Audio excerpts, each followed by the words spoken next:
ઘણા લોકો પરિવર્તનથી ડરતા હોય છે કે હું જેવી રીતે છું, જેટલો આગળ આવી ગયો છું એ બરોબર જ છું. પણ હકીકત તમને એક વસ્તુ કહું કે પરિવર્તનથી ડરોમાં. પરિવર્તન એક સંસારનો નિયમ છે જે આપણા શાસ્ત્રોમાં પણ લખેલું છે.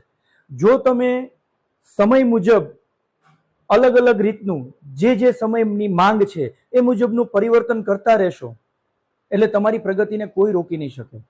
કારણ કે પરિવર્તન જ સંસારનો નિયમ છે. એટલે પરિવર્તન કરવું એ ખૂબ જ અમુક વખતે જરૂરી થઈ જાય છે. આપણે એક આપણો કમ્ફર્ટ ઝોન બનાવી લીધો હોય છે કે બસ હું આટલામાં જ છું અને આગળ વધતા થોડા ડરતા હોય છે ઘણા લોકો. એમાં અત્યારની જનરેશન અમુક એવી છે કે જે લોકો અમુક રિસ્ક લેતા ડરતા હોય છે. નાનું નાનું રિસ્ક લો, એવું મોટું પણ રિસ્ક ના લઈ લેવું કે જે પાછળથી તકલીફ પડે.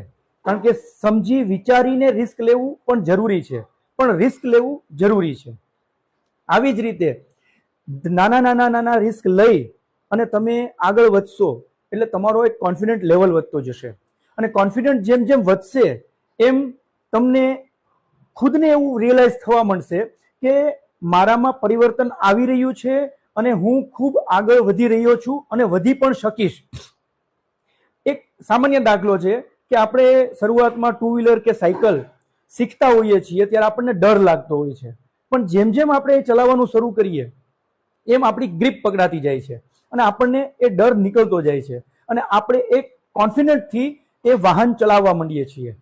આ જ રીતે પરિવર્તનમાં થઈ શકે છે કે તમે જેટલું કમ્ફર્ટ ઝોન ધીમે ધીમે ધીમે તોડી અને આગળ આવશો એટલે તમારામાં એક કોન્ફિડન્ટ વધતો જશે અને તમે ખુદ જોશો કે તમે કેટલા આગળ આવી રહ્યા છો.